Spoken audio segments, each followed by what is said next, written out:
Hi, everybody. Welcome to the second installment of the Love is Louder series, which is coming to you via Nurture the Soul. I am your host, Rachel Ward, they, them.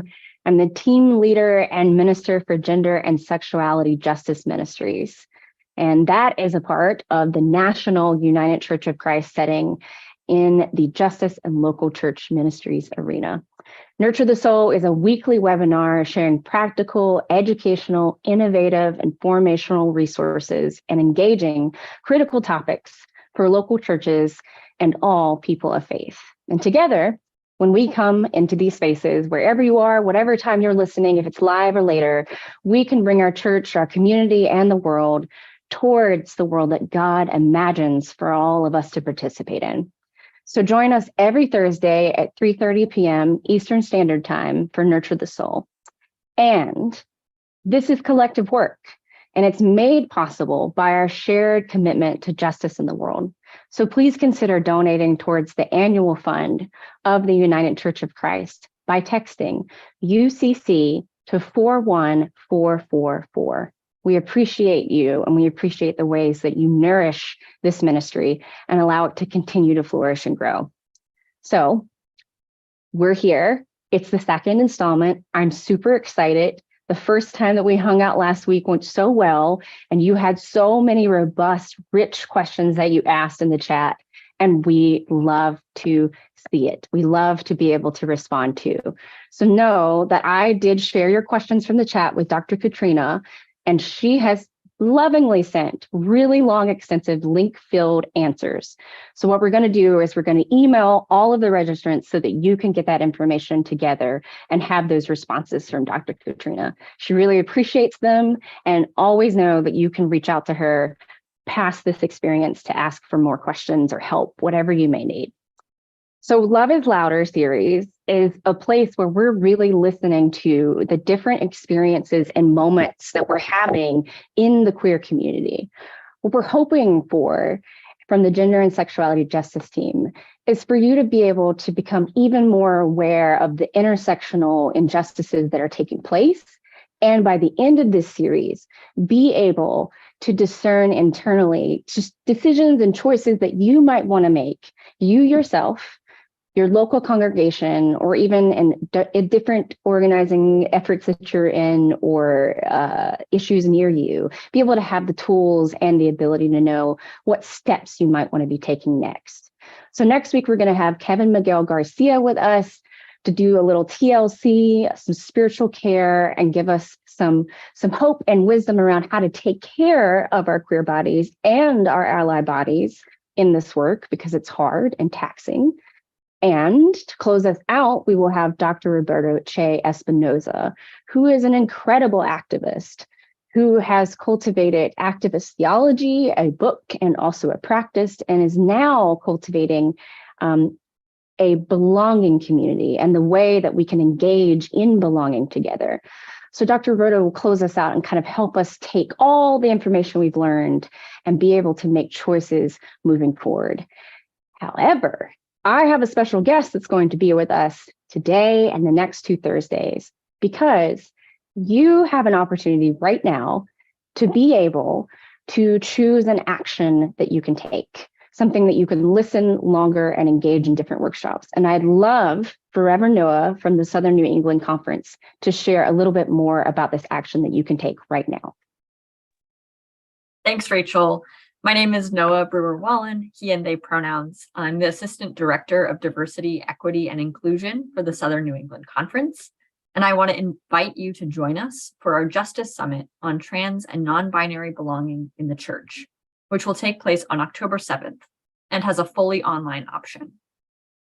We will start and end our day together in worship, where we will be led by a team of trans, non-binary, and queer people, and hear from keynote preachers Reverend Nicole Garcia, the Faith Work Director at the National LGBTQ Task Force, and Reverend Tyler Connolly, the Conference Minister for the Central Pacific Conference.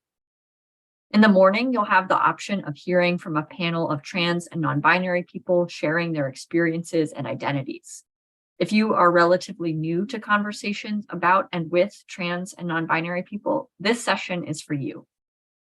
Your other morning option is joining Reverend Dr. Katrina Roseborough-Marsh, who Rachel was just referring to, the new executive director of the Open and Affirming Coalition, for a conversation about the theologies that ground open and affirming covenants, what it means to be ONA today, and a vision for an intersectional ONA movement. In the afternoon, you again have two workshop options, one about practical steps congregations can take to become places of trans and non-binary belonging, and the other about how to proclaim progressive Christian values in the public square, to share messages of LGBTQ+ affirming theology and counteract anti-trans policies and rhetoric. During lunch, you will have the choice to join an affinity group to reflect with people of similar identities about your experiences of the day and in the church. The affinity group options are trans and non-binary people, loved ones of trans and non-binary people, cisgender, gay, lesbian, bisexual, queer people, cisgender, straight people, people whose churches are considering becoming open and affirming, and youth of all genders and sexualities. Youth are also welcome to participate in any of the other groups. So again, the Justice Summit on Trans and Non-Binary Belonging in the Church will be on Saturday, October 7th, from 10 a.m. to 5 p.m. Eastern, and you are invited to fully participate online. The registration deadline is September 16th, and information about how to register is posted in the chat. If you have any questions, I'd also welcome hearing from you by email, which will also go into the chat, and I hope to see you there on October 7th. Thank you so much, Noah. We are so excited about this summit. And as you can tell, it has a lot of robust offerings and entry points for wherever you may be on this conversation journey, and wherever you may be in your questioning and your wrestling too.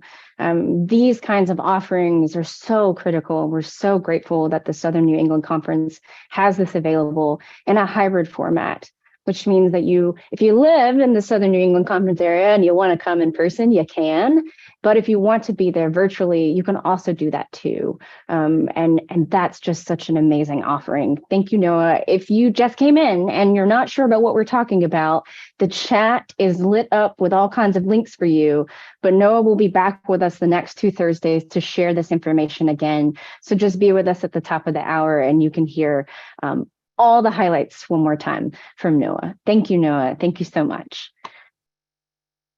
Awesome. And I love seeing where people are from coming up in the chat. Please feel free to continue to introduce where you're coming from, why you're here, and what you're looking forward to. We love to be able to see that community happening. So today, I'm really excited to be in conversation with my friend, my colleague, my fellow organizer, the co-founder of Bible Query, which is something else that I have been involved in for a long time, Erin Green, who is the campus and alumni organizer for REAP.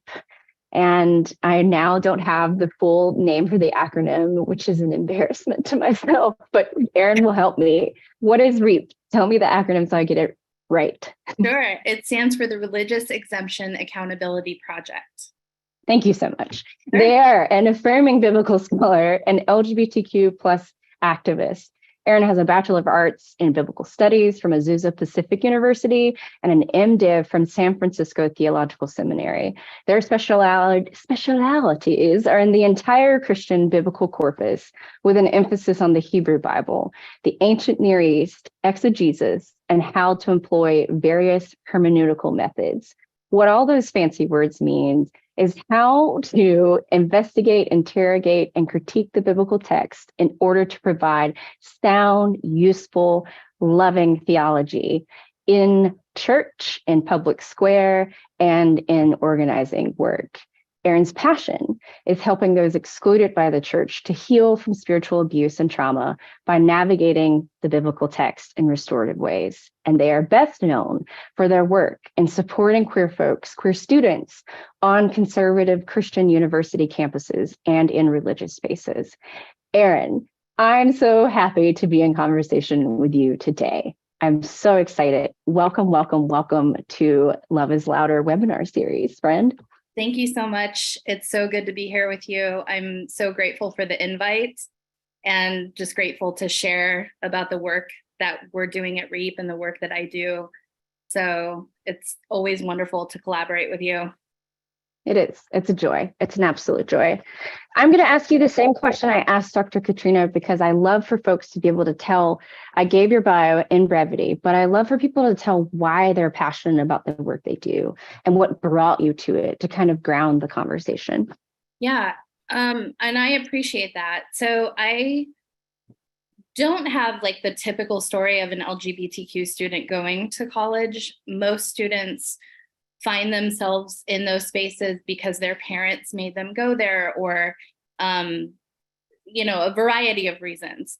But I decided to resign from a career and go back to school in my 30s. And at that time, I had been fully out and affirming, and I wanted to dive really deeply into the biblical text and into the healing process for our community, because, as you know, Rachel, and so many of us know, that the text has been weaponized against us.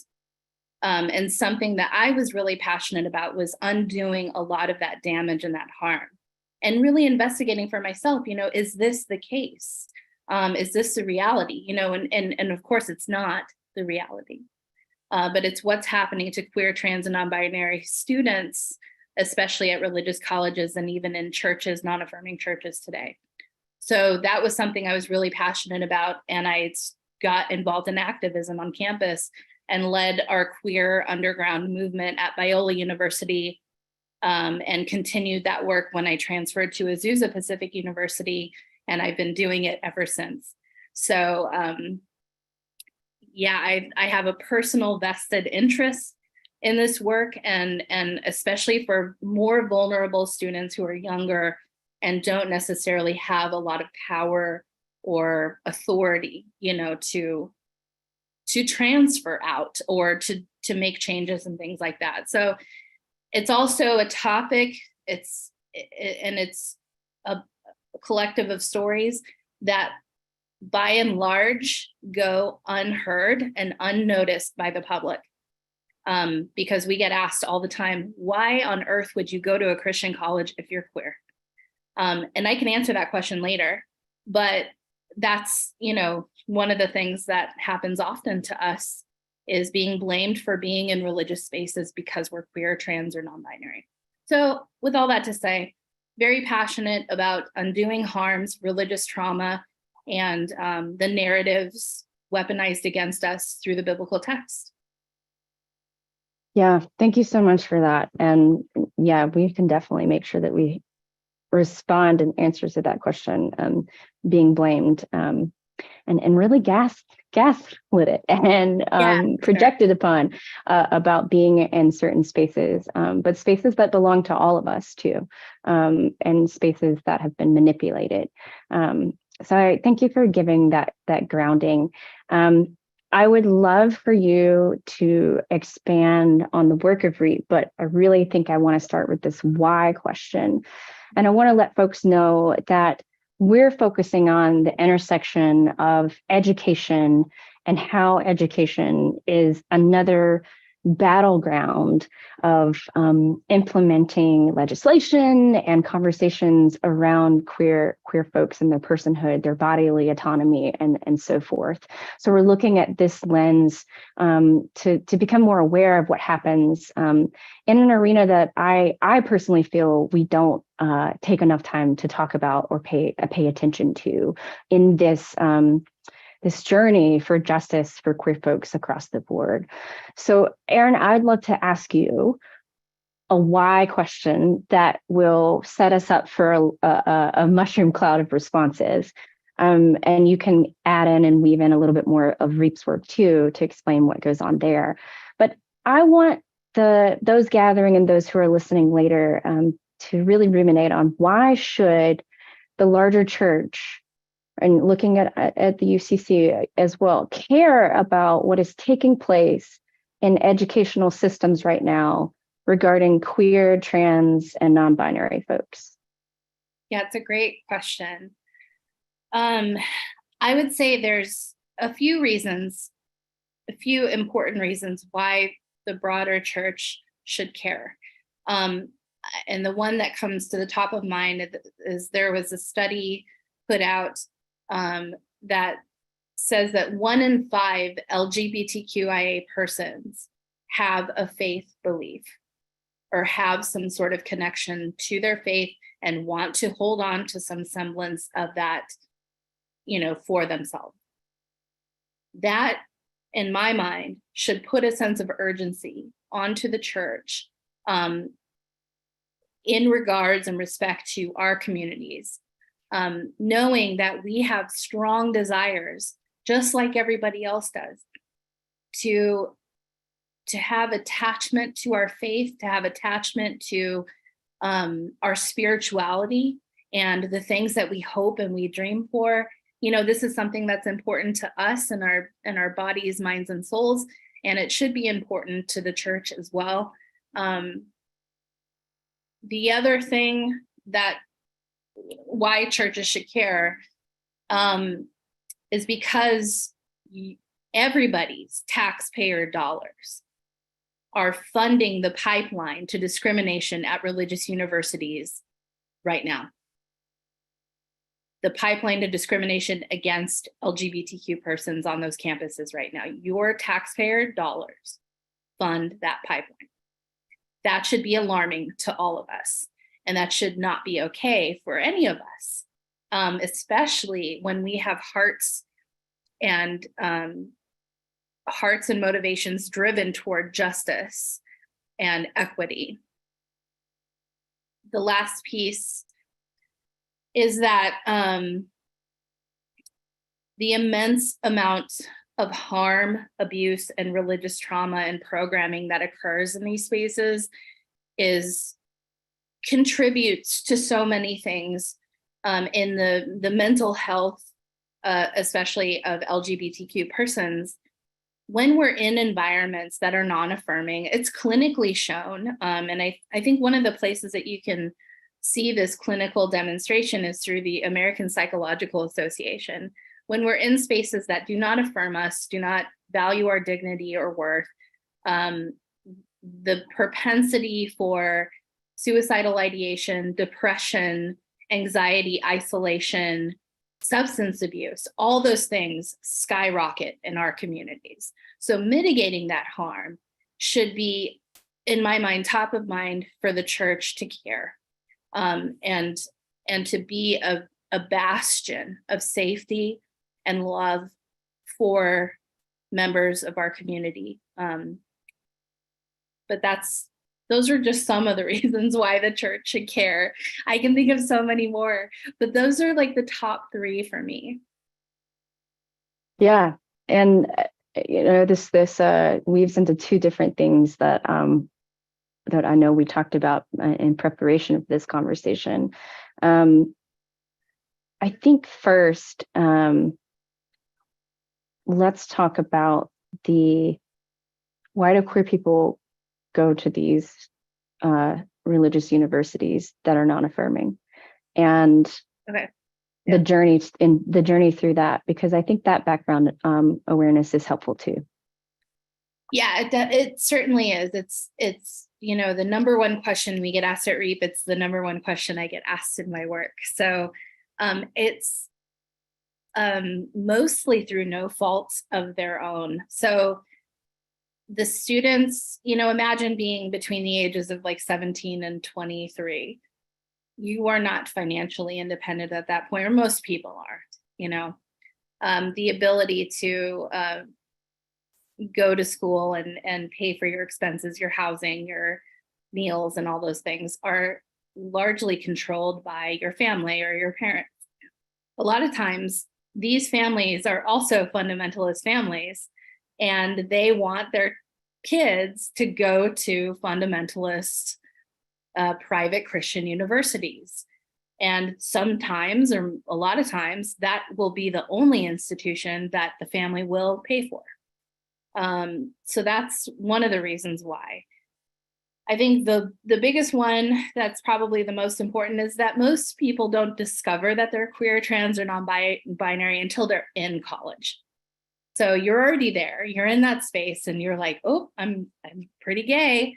What am I going to do about it? And you might feel isolated and lonely and without resources or folks to talk to. And that's really scary. But that's another reason. Those are probably the two biggest reasons I think we see LGBTQ people. And the third biggest one is, again, like we just talked about before, they have faith too.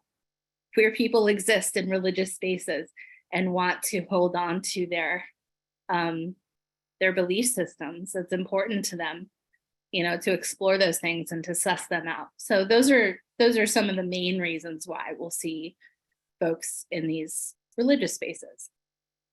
Yeah, that's good. And I think that's helpful to kind of bridge that foundation.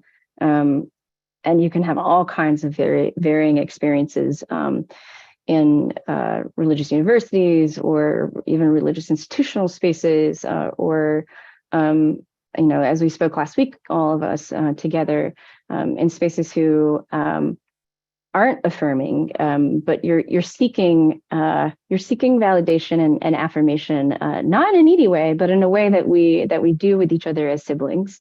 And you're also seeking the ability to practice your faith and to be in community and to learn. And that enmeshment in a religious university perspective can cultivate some very toxic and harmful dialogues with a queer person with themselves around, well, if this is what's being taught to me and said to me, then I'm an abomination, or there is something wrong with me, or I need to make different choices. And the other side of that as well, Erin, are folks who are coming there who are continuing to be fed a toxic theology and practice of faith that continues non-affirming action and speech and rhetoric that might bubble up and become, not just might, but becomes what we're seeing happening right now with legislation that's taking place. It's a horrific number of over the 450 amount of bills that have been introduced and bills that have become laws. And these laws don't just speak to bodily autonomy, they also speak to the ability to learn about queer relationships, sex education that is affirming and holistic, to learn about queer history, but to also learn about intersectional kinds of history. So I would love to talk about the multi-pronged impact of these continuations of religious education that is really just the continuation of oppression, a systemic oppression, and offering framing and help for the reality that this isn't new and just how far and wide it can reach. Yeah, that's a really important piece that not a lot of people might be aware of, that a lot of these institutions, religious institutions across America, began as and have their roots in they were segregation academies. They wanted separation of races, basically. They wanted to have their all white schools, and obviously, I mean, that's so problematic for so many reasons. And these schools have obviously changed that. Well, I mean, they've changed their policies over time. But we see a new iteration of those kinds of ideologies, right, playing out now with anti-queer, transphobic policies and procedures, like religious Title IX exemptions and things like that at these universities. And obviously, with the anti-trans and queer-phobic legislation happening around the country. So I guess we shouldn't be all that surprised that these are spaces where these kinds of ideologies, belief systems, and programming come out of. We should really be paying attention to that, because folks don't go to religious educational institutions like Biola University or Bob Jones University or Liberty just to get a religious degree or to become a pastor. They go there because they want to be a lawyer or a doctor or a judge or a politician. And when we think about it in those terms, those schools are putting out people all over the world into these vocations that have really high impacts on our society and our communities, and influence and power. And that is why we see things like white Christian supremacy or nationalism and things like that just spreading rapidly and continuing to be fostered across America today. Yeah, and I want us to be clear too with language as well. Erin and I both have Master of Divinity degrees. I have a Master of Arts in Practical Theology. We went to religious institutions, right? So there's a difference between the types of religious institutions that Erin is talking about and the institutions that we went to. And I'd love for that. Right. Yes, very much so. I'd love for you to kind of talk about those differences and then dive into the work that you're doing on campuses and the work that that churches could be involved in harbor and care as well. So that was like a 3-point move. But yeah, sure. So I mean, of course, yeah, there are differences we need to name. That there are schools that don't disseminate harmful ideologies out into the world. I went to San Francisco Theological Seminary, a very progressive, affirming, liberal, all the good stuff, grad school. You had the same education where it's very justice focused, social justice focused, and racially justice forward, all the things.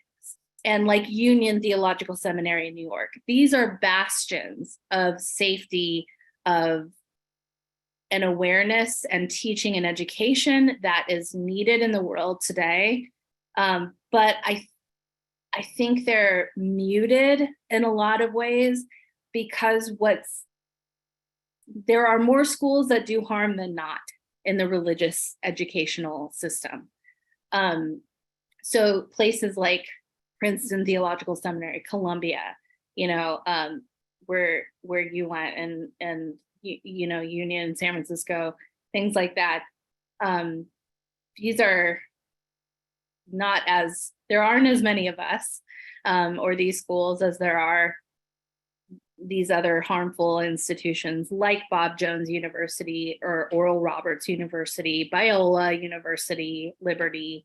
I can name, there's over 200 of these schools across the nation. But it is important to know that not all of those schools are harmful or damaging.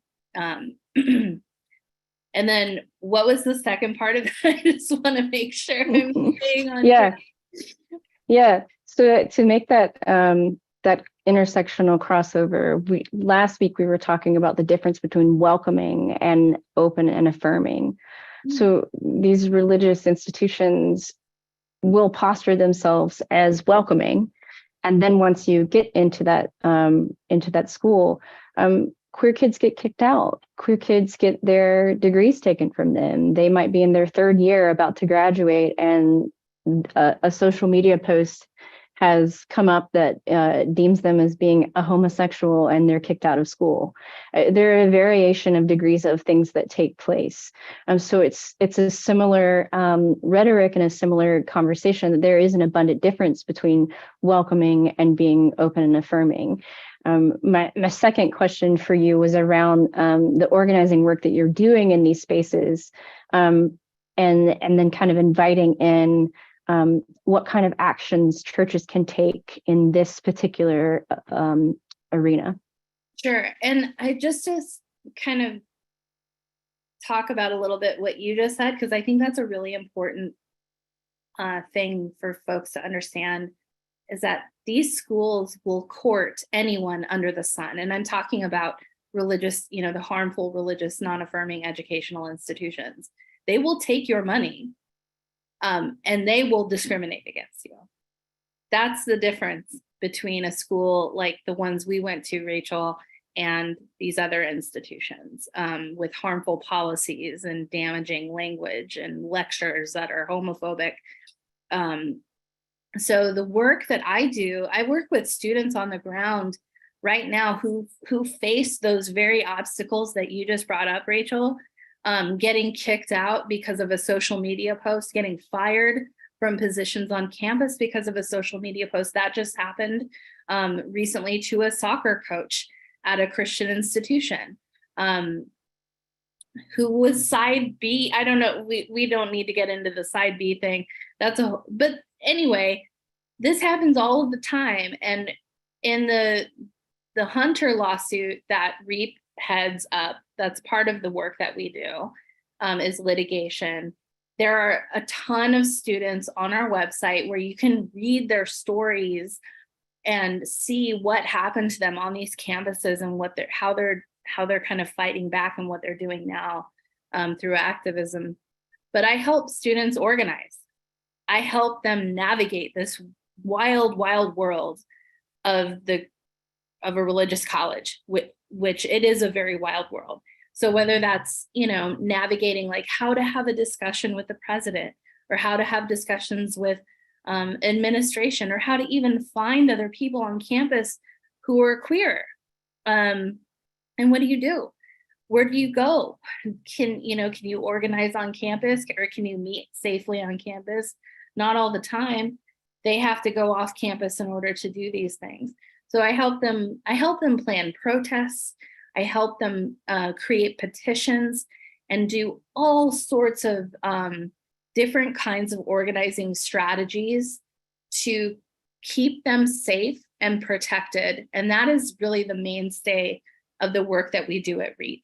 We keep students, or try as best as we can, to keep students safe and protected in those religious spaces, because one thing that we all have to remember is they deserve to be there too. Queer people exist in religious spaces, and that is the way it's going to be, and that is okay, and they should be able to do that, so we're trying to help create those environments of safety through 3 basic strategies, which is the litigation, like I just talked about, campus organizing, which is what I focus on, and then culture change. The culture change aspect is public education, like we're doing right now, right?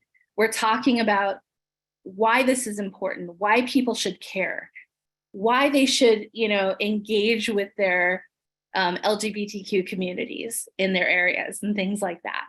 The culture change piece is so important because it helps frame why this work, why anybody would want to get involved in this work, or what, is happening to our communities in these spaces. But when we shift or pivot to church involvement, this has been some of the most important kinds of activism that churches can do, is be a safe space for these students. So if you are nearby a XYZ campus, if you're in Texas, if you're near Baylor, or if you're anywhere across the country and there's a local religious college near you, and you have a congregation nearby or close by, being that safe space where they can meet off campus and gather is such an important part of the work that churches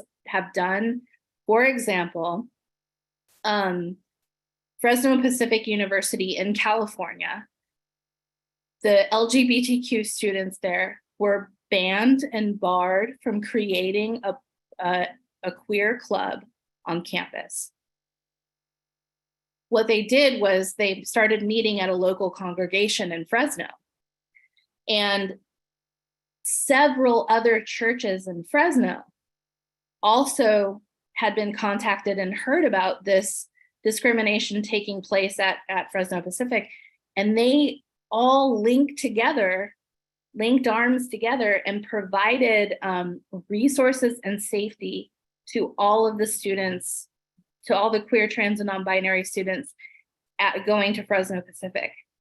So the churches, and these were different denominations. We're talking like Presbyterian, Episcopalian, UCC, all different denominations working together toward the same goal, building coalitions together, which is amazing. And the kind of work we want to do in the church, right? We want to spread out.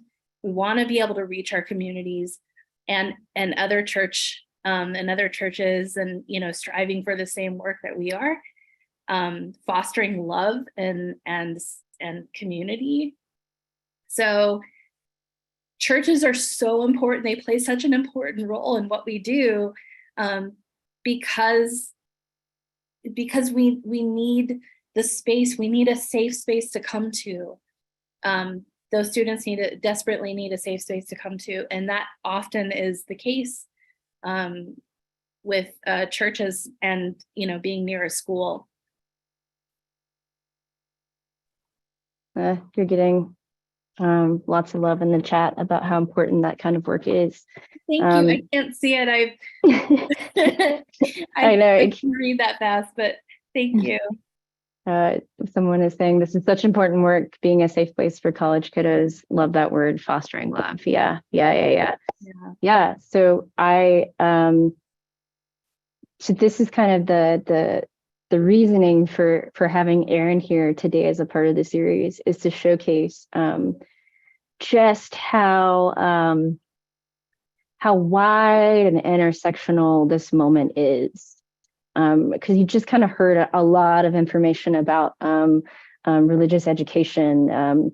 I know more about what happens in religious educational world because of being friends with Erin and knowing Erin very well, and having other colleagues who have come out of religious institutions like this, who have suffered harm and had to extend their wrestling, you know, of does God really love me or not, because of coming out of those institutions, and taking even longer to get to a safe harbor of a church or an organization, or just a person, right?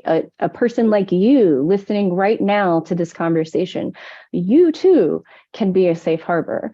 By the simplicity of saying that you are loved and that you are beloved, and that there is zero things wrong with you, and that God has called you for unique, gifted abilities of who you are made to be, sounds so simple and rhetorical right at this point, because we say it so much, but it bears so much useful weight. It can never become old or outdated for a person to hear that validation and affirmation, especially when a queer person may have been raised in a very conservative or very traditional theological home, and has just continued making those choices in order to honor their mom and their dad, or their variation of family dynamic, because gender is not the construct of what families look like, right? Families can look like so many different things. This is so hard for queer folks who are so desperately wanting to hang on to the ways that they were trained up, which would be language from fundamental religious perspective, trained up in thinking about their faith. And they dream about going to these institutions in order to continue to grow. And they have to wrestle the whole time with, I can be here, but I can't be here. Yeah. I want to interject a little bit on that, because I think that's an important thing that you bring up. What happens for this? It happened to me when I was at Biola. I'll use myself as an example. So I'm sitting in these lectures. I'm there. I'm paying my tuition. I'm trying to get my education in biblical studies. That was my undergrad degree. And the first day of one of my classes, I was supposed to be a hermeneutics class. The day that the syllabi is handed out, the professor announced that homosexuality was ruining America. He thought that was the appropriate time to say that. Okay, awful, awful stuff. But think about this for a second. I was in my 30s when this happened. But what I did have to think about were the younger folks in the room. If you're 18 years old or 19 years old, and you're being taught or made to feel like you don't deserve to be sitting there because you're queer, trans, or non-binary, and be made to feel that you are ruining other people's lives simply from your existence, this is what is being taught in these schools. So it doesn't just happen through policies and procedures. Professors are disseminating this awful, horrible, homophobic, queerphobic rhetoric every day to these students. And it's as if the environment is as if the assumption is that everyone on campus is straight. And that isn't, Rachel, you and I know that that's not true. There are so many queer kids at these schools. So, but I just wanted to give just a little snippet of what it's like to hear and internalize something like that in a chapel or in a lecture over and over and over again. It is so hard. And that is why having a space like the church, like the UCC, is so important, because it's a place to come and undo all that internalized homophobia and heal from that. That was an important part of my journey when I was younger. And yeah, it's such a critical part of this work. The church is absolutely vital in the work that we are doing at REAP. Yeah, 100%. I am so grateful for the work that you do. And you're brilliant. And I'm so grateful to call you a friend and a colleague. And this is so helpful because we're in such a crucial moment that has been a crucial moment for a long time. But we're in a moment where it's unavoidable to see the damage that's taking place to queer folks across the board. It's unavoidable. And the reality of the church and the churches who may be listening with us right now are folks who are members or who their light bulbs might be going off, or you're asking yourself questions about what you can do. We have the autonomy as the church to be the safe place to teach from the pulpit and to offer space. And space is so valuable to queer people. I want to say that again. Space is so valuable to queer people. Even if you aren't across the street from Bob Jones University, or you're not across the street or near a religious institution that has this relationship to toxic theology, you're near schools. You're near community. You're near places where there might be a queer group at your local high school who would love to have space after school to be able to meet up together and feel safer than they might feel right now in their school, because you may be in a state that has just made laws where they're not safe to be themselves in school. You have the ability to offer space, which is actually offering validation and community. And if we're thinking of it as a UCC covenant community where we're thinking of healing and inviting in, offer the space and let the Spirit do the rest, because they may come. they may come to service. And if they don't, that space that you're offering, that is church too. And that is service as well. This is a critical role that we can play as the church in this moment where education and the ability to even be in educational settings, whether that's, religious institutions that are semi-protected, or it's your public school system that is now being inundated with ridiculous legislation, we have the ability to carve out room and space for healing, for community to be built, and for these kids to know I have one place that I can go and I can meet with my friends and be called by my real name, be addressed with my pronouns, and to be able to be with my queer community, as kids should be able to be. It's so critical that we offer all of our resources and avenue, and our physical space is an incredible asset to queer kids who need it. Yeah, I didn't mean to get on a miniature homily, but it is the point that we're trying to make today, is to show you all how this cross translates across all the variations of issues that we have. Erin, I'd love to hear from you examples. You gave a wonderful example of congregations coming together. If folks on this call are near institutions like this, or they're thinking about how they can cultivate this space, is there ways for them? Are there ways for them to reach out, to say or name, after going and having a conversation with their pastor or congregation, hey, we're near one of these things, we would love to be considered as a place to harbor space? Absolutely.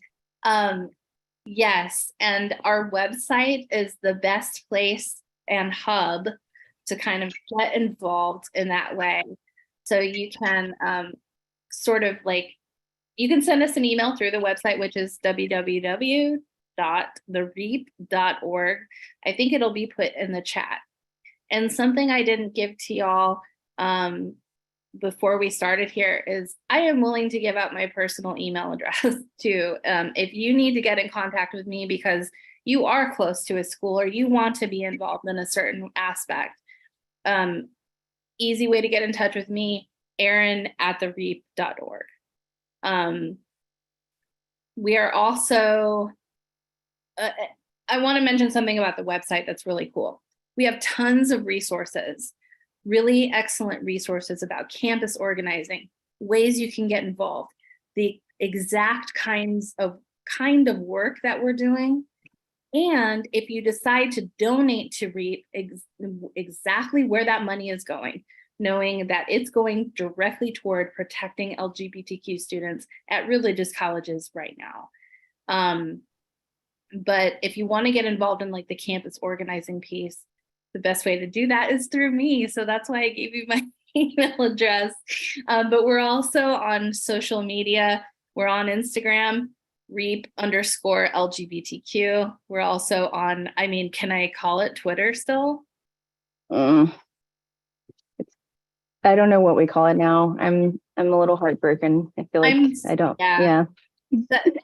X or whatever it is. I still call it Twitter. We're on Twitter at the same handle. But there's we have stories of students who are fighting back on their campuses right now, and we also have a list of active student groups currently right now across the country, which is so cool. So if you have one near you, you might be able to also get in touch with them directly. And that's one of the reasons why we provide that resource. But I'm also happy to act as a, connector for y'all as well. But that's an easy way to get involved. And it's going back to what you were saying, this is life-saving work that y'all are doing. And by getting involved in this, it's life-giving and life-saving work. Thank you so much, Erin. And I'm so grateful for the time you've spent with us today. If any of you all have questions for Erin, We have like a couple of minutes. If you want to drop them into the chat, by all means, please do. But this is another way that you can collectively discern within your congregational setting, within your community setting, ways that you can offer tangible support to the variations of degrees of attacks on queer people's personhood. And one of those lies within the educational system. And being able to talk through that today, I hope helps kind of give entry points to new questions you might have and discovery avenues you might want to read more about. But this is another way that that we can love our neighbors out loud by offering space, by becoming aware of what's around us, and understanding that it is a system of oppression that creates these legislative laws and this rhetoric, and that when we, to be punny, when we, love can be louder when we speak out loud and act out loud and communally come together to take care of one another. So, Michael, someone's sharing, I am a master's college and seminary grad here. I'm now out and proud and trying to undo some of the harm I've done in my past. Yeah. Oh Lord, Michael, the master's college, I lived right by it and I know how harmful it was. And I am here for you in that journey. Yeah. Michael, I'm so glad that you feel pride about yourself and that you're on a journey, hopefully with supportive community to unravel some of that. We're so glad to have you here and to have all of you here. We have quite a few people in the live with us today. Well, everybody, next week, just a reminder, Kevin Miguel Garcia will be with us.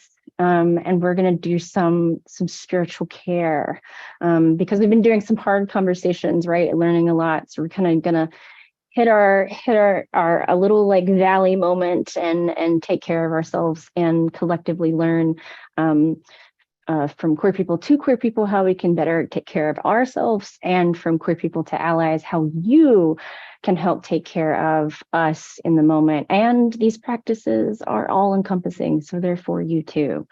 Erin, is there anything else under the sun you would like to tell the people before we sign off of this episode? I just am so grateful for the space because this narrative and this story about these students that we've just gone over for the last hour is one, like I said at the very beginning, that doesn't get a lot of platforming. So thank you for the platform. Thank you for the ability to highlight these students and their plight in the religious educational system. Thank you so much for allowing me to do that and to share what's happening in the world right now, and to share ways that we can fight against that and fight for a world filled with love. Yeah, absolutely. Of course. I'm so glad that you were able to share. And if you do decide, dear friends who are with us, that you want to ask questions, you have Erin's email.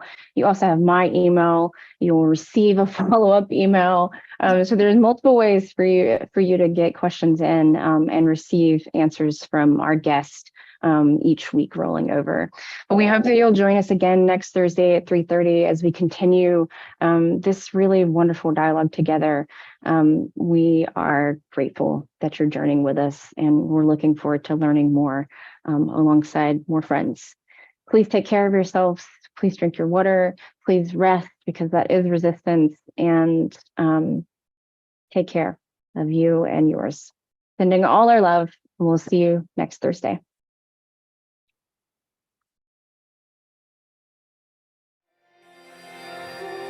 Siblings in Christ, if you are moved by this conversation, if what's been offered here has helped enhance your ministry or has nurtured your soul for the journey, please consider donating to the annual fund of the United Church of Christ by texting UCC to 41444. Your support will help to provide programs like this, which are an essential part of our ministries in the United Church of Christ. Thank you for your support. Be blessed on your journey and know that you are not alone. We are holding you in prayer. Amen.